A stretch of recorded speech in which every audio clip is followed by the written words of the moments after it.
Hi, everyone, and welcome back to another edition of Inside Secrets of the Caribbean, right here on Yachting International Radio. My name is Ria. I am your host, and I'm really pleased to welcome Michael Lees. He is the director and editor of UNCIVILIZed. How are you? Doing great. Thanks, Ria. How are you? Great. Well, thank you so much for coming on board. You're a hard man to track down because you're extremely busy. But let's jump right into it. Tell us a little bit about Michael Lees. I'm a filmmaker and photographer. I was born in the UK. We moved to Dominica when I was about 5. My mom's originally from Barbados in the Caribbean. Um, I went to college to study business, and about halfway through, had an epiphany. It's not what I wanted to do. Raised my hand in the middle of class and said I'm quitting business school, and the rest is history. Good for you. Well, part of the reason you came to my attention was that you did something in 2017 and encountered one of the most horrific acts of Mother Nature ever. Tell us about, and that is where Uncivilized comes in. Tell us about it. Where would you like to start? Well, at the beginning would be a good place. So I had this idea for a film, and I knew, coming out of college, having worked for a bit, that if I wanted to be a filmmaker, I needed to make a film. And this seems sort of, all the kind of pieces fit together perfectly for this. So it was an opportunity. I had to come home anyway. My visa was going to be out in the States. And I had this idea that maybe we were actually better off in some ways right back in the beginning, early mankind, before civilization, all of this stuff. And that our main issue was we always wanted more. And so we got to this state where we currently are, where, we have the environment in a state of collapse with global warming, massive inequality, and then also alienation from ourselves, from each other, and from nature. So I actually originally wanted to do it with a small group of people to sort of go back to that small tribe type style. But all the friends that were supposed to do it with me all fell away. And I decided, you know what, I'm going to go ahead and do this project anyway. And the plan was 6 months in the forest, which ended up being 3 because Hurricane Maria came on the 3rd month, which, as you mentioned, was a Category 5 hurricane, which I ended up weathering in a palm leaf and bamboo hut in the rainforest in Dominica. Describe that experience. A roller coaster would probably be the best analogy. For people that were out in towns where they didn't have sort of windbreaks around them, it sounded like it was a constant pummeling. Like every story I hear is horrific. People's roofs popped off. People had landslides into their houses. Dry ravines that had never seen water filled up and took houses. People had to put, their kids in a bathtub and strap a mattress on top. So in some ways, I would say my experience was not nearly as bad. Not saying it wasn't terrifying, but at least for me, I had the forest actually served as a great windbreak. So for my experience, you would hear all the wind going around. You could hear the river raging. You could feel boulders being tossed down the river. But it was only every so often that a really big gust would come all the way through. And then at that point, you'd see the vines, at a 90-degree angle. And if they were like that for more than a couple seconds, that's when you just start to hear crack, crack, crack of just trees falling. And obviously, I'm there with just a little headlight. It's too late to run anywhere or go anywhere. And those were the really terrifying moments. So you just sort of like scream and put your hand up, not like it was really going to do anything, but just like, ah. And then it would settle down. You'd be like, okay, I'm okay. Everything's okay. But I basically knew there was a large tree that I had thought I had planned out accordingly, if this thing fell. But as the night went further, I was like, yeah, I'm not really sure. I'm not sure. And this tree eventually did fall, but the trunk missed me and the branch collapsed my whole shelter down to just a couple feet off of the ground. And I think that probably helped me out because it meant everything was pinned down. I didn't get hurt at all somehow, but everything was pinned down. And that's where I wrote it out. But it definitely went kind of through stages of, is this thing really going to happen? Then to, okay, this is kind of scary, a little exciting. And then to the point of, damn, I think I made a mistake staying out here. And literally it got to the point where I thought this could very well be the end. And I sort of had this like flash of just kind of like a life survey. Interestingly enough, it's only the good things that you see in your life survey at that moment. Just like thankful for all the people and places and everything that's sort of colored your life up until that point. And then there's a sort of sense of surrender that you're no longer in control. This much bigger thing is going on, and what will be will be. Wow, I can't even imagine. I mean, when you went out there, you knew it was hurricane season. I did, and I had friends saying, you shouldn't do this during hurricane season. But to be honest, it had been a long time since we got a hurricane, and I had finally got the skills and the money I needed and all the equipment, and I was just like, this feels like the time to do it. And at the end of the day, I wouldn't have the film that I had if I hadn't gone out during hurricane season. So, Well, and that's something that can't be planned. exactly. So how Exactly. long did you stay after the hurricane, or did you pack up and go home right away? So when I crawled out under the rubble the next day, it was only then that I realized the magnitude of what had happened, because there was pretty much, it looked like a bomb had gone off. There wasn't a single leaf left on a single tree. Like that night, I had been debating, you know what, do I stay and continue this project? By the time I stepped out the next morning, I was like, I just need to go and get home and make sure my parents are okay. And there's nothing left in the forest to eat or do anyway. Yeah. So what I did do was I had to walk through the forest. I made it to this river, but the rivers were still raging all the next day from the amount of water. So I walked up and down. I couldn't find anywhere to cross. I had to sleep outside on a log in the rain that night. That was one of the longest nights. And then the next day, I made it over to Three Rivers Eco Lodge, which was in that same valley. And I actually lived very well for that week because they have solar power, um, clean water, farm produce, all that kind of stuff. So it was surreal actually how well we were able to live then.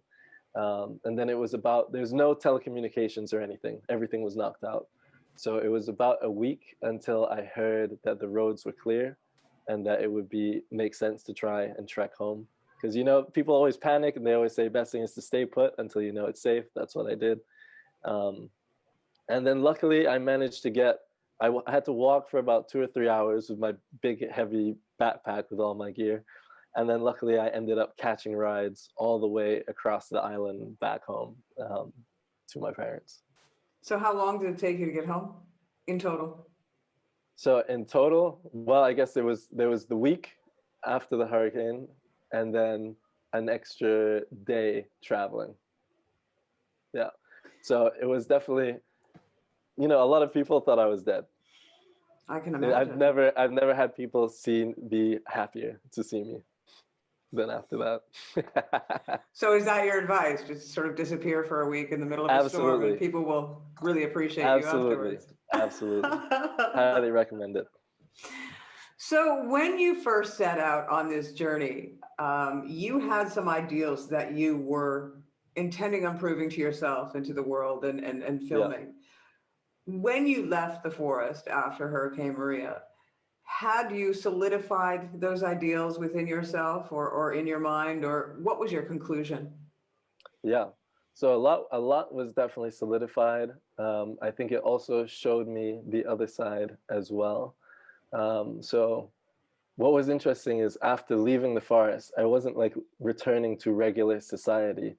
It was just almost a different iteration of what I was doing because there was still no electricity, no running water, no internet, no supermarkets, no banks.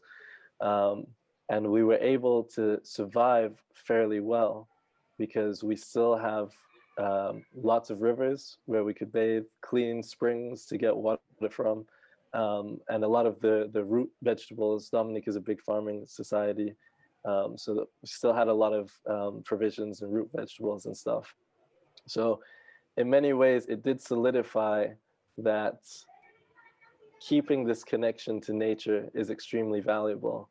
And it also showed that the sort of the crux of life, of the things that make it really important, are not necessarily the material things, but they are within us and connection to each other and connection to the land. And after Maria, we saw all of those things. On the flip side, there was looting that happened in the couple of days after the storm. And you could argue that in a completely natural society, that might not have happened, and that's a reaction to the sort of set up society we had. But still, it did show that at this point, without government and police, that human nature has the possibility to show its best side and its worst side. And we were also able to benefit greatly from international aid. And that's not something that could have happened 10 or 20,000 years ago. That's a product of having an interconnected world. And then lastly, I still really do think the desire issue is something that I think is at the heart. I think desire is something that is tackled a lot of times by spiritual and religious traditions, or desire, craving, thirst, always wanting more and not being satisfied. And I was able to come to a point where I was able to reach moments of perfect satisfaction in the forest. And I think a lot of people were able to do that after Maria as well, even though people's homes had been destroyed, even though there were people that had lost everything. You would still hear people say, you know, the most important thing is that we're alive, or once we have water, we have life. These things are material things. And I think having that sort of mindset is maybe one of the most important things to have if you want to live a happy and fulfilled life. With the ability that you have after having seen Hurricane Maria, when the pandemic hit, how did it affect the people, and were they the same? Did you see the same results as you did after Hurricane Maria? I think Hurricane Maria was a great preparation for us for COVID, because it's a different beast, and everyone has admitted it's a different beast. But there are so many similarities where, again, you know, we closed our borders pretty early and had done strict quarantine. So we never had high levels of COVID, even to this day. I mean, we still sanitize and wear our masks and everything, but business as usual has been able to go on in many ways, except, of course, for the tourism industry, which we rely heavily on, and then the entertainment industry, for a large section of time, has also been clamped down.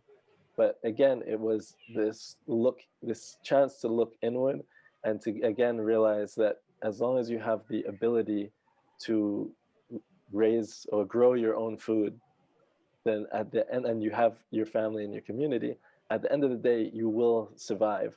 And I think not just Maria, but the Caribbean, based on its history and its location in terms of hurricanes and everything else, I think there is an inbuilt resilience in Dominica and in the region, where we're used to weathering things.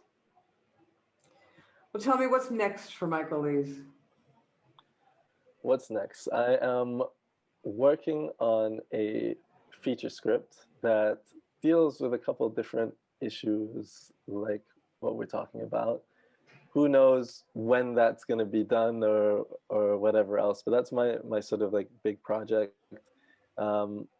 I have been doing some smaller projects for NGOs like UNICEF and the FAO, a lot of stuff to do with climate change, to do with sustainable agriculture, that kind of stuff. We've also got some short fiction stuff I'm working on.